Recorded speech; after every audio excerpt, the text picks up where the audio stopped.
Definition of qualitative research frequently includes the term subjective as opposed to objective and written as opposed to numerical result collection. This means that because there could not be any commonalities among the numerous collective findings, the data gathered from a qualitative research project cannot typically be examined in a quantitative fashion using statistical approaches. However, if common categories can be found through analysis, a coding mechanism can be put into place. Each researcher must choose the research methodology before they begin so that they can adhere to the requirements established for that methodology. The necessary procedure can be used to gather complete information. In this article, the authors explain the general qualitative research methodology and explain how it can be utilized, reported on, and assessed. A further objective of the authors is to spread knowledge about qualitative research so that other researchers can use the appropriate approach. What is qualitative research? The definition of qualitative research that was found is that it is the study of the nature of phenomena, as well as its quality, different manifestation, the context in which it emerged, or the perspective from which it can be perceived.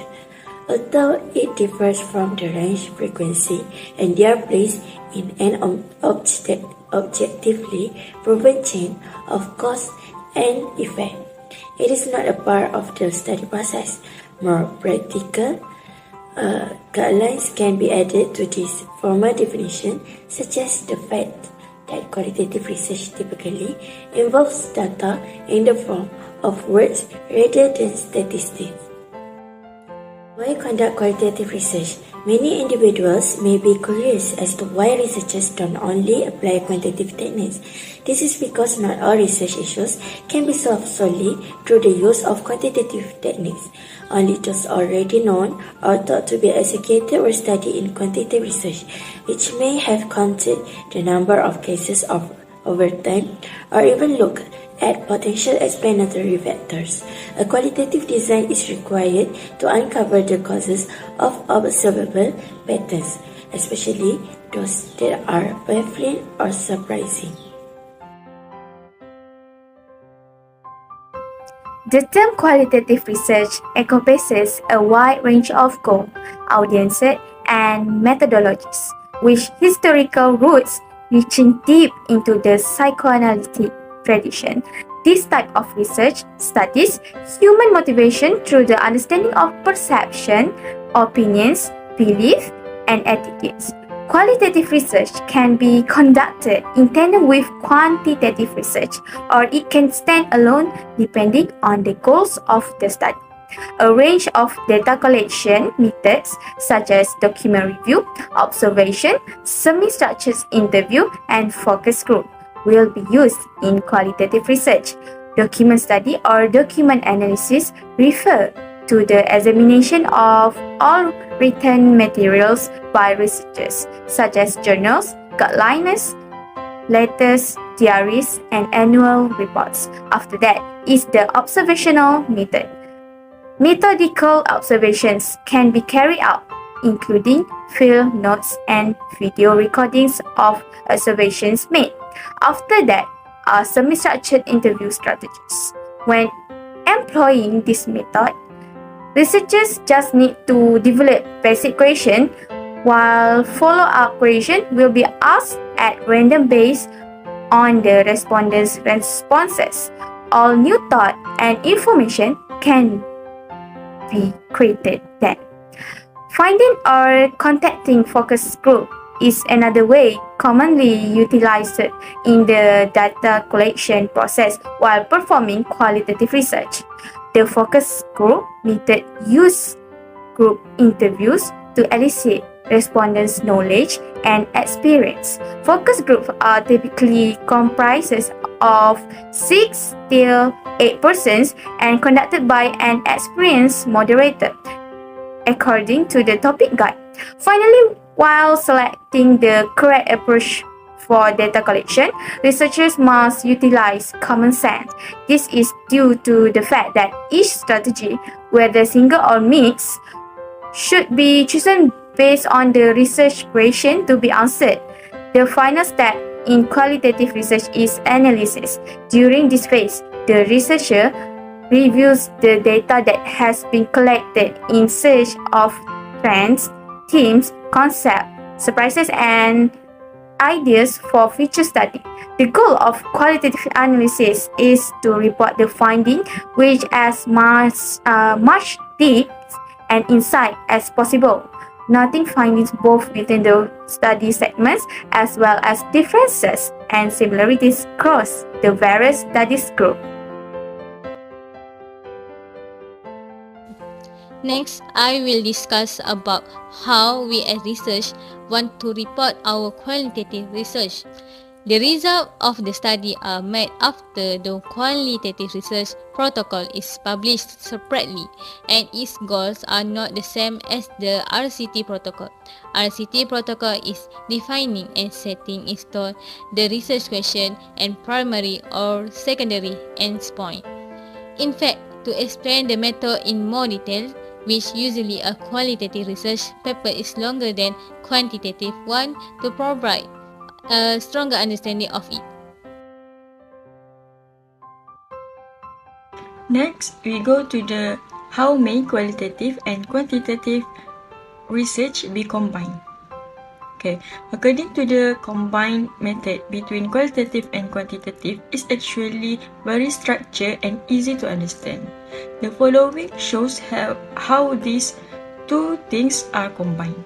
The process on how to combine qualitative and quantitative, which is possible to mix qualitative approach with other designs using many or mixed methodologies, which is using two or more distinct technique inside rather than limiting oneself to the same study or research program study to a particular methodology.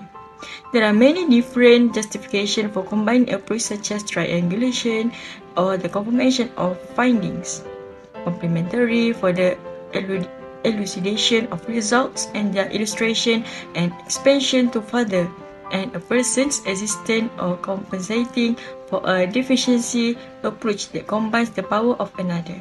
The resulting design may be categorized based on the article. Alright, now we will continue how we as a research to assess our qualitative research.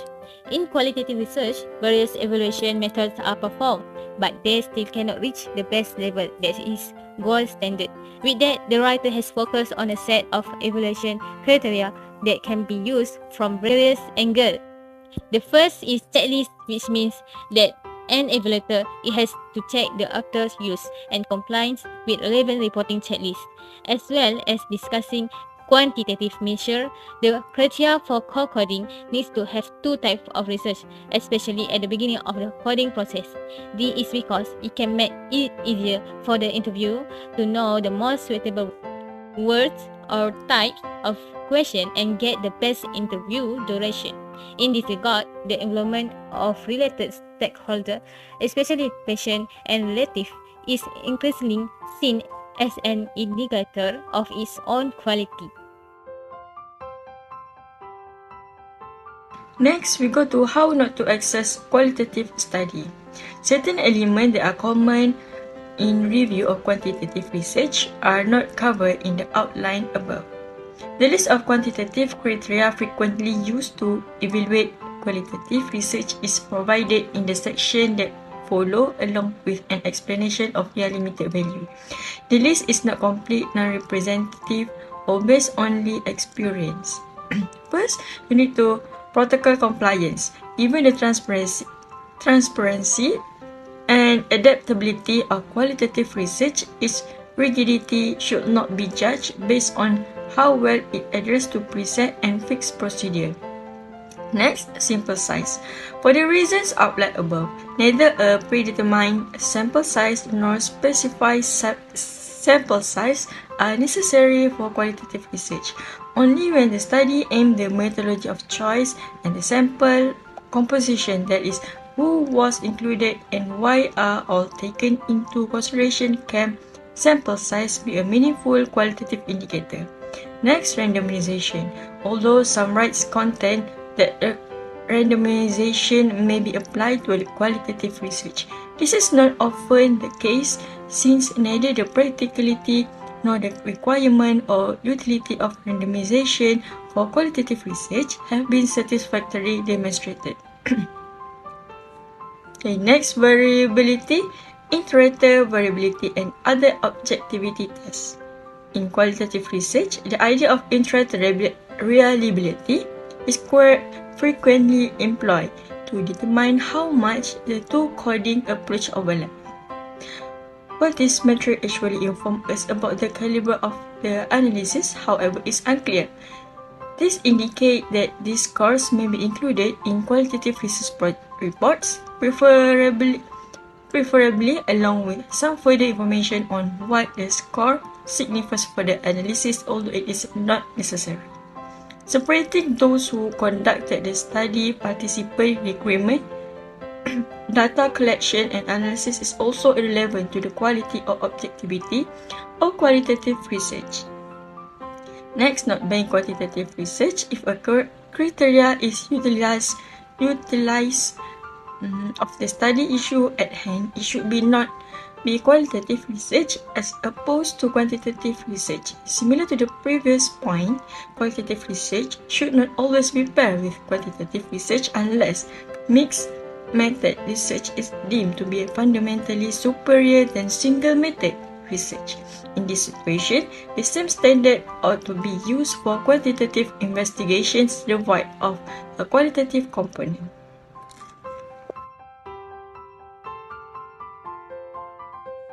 In conclusion, the author underlines how properly conducted qualitative research can provide answers to unique research issues that cannot be addressed by using simply quantitative research techniques. Before deciding whether to conduct qualitative or quantitative research, researchers are capable of using critical thought to choose which approach is best suited for them to use to answer the research challenge. To better handle the overall complexity of research, it also provides a greater range of instruments to handle various research difficulties more effectively and appropriately.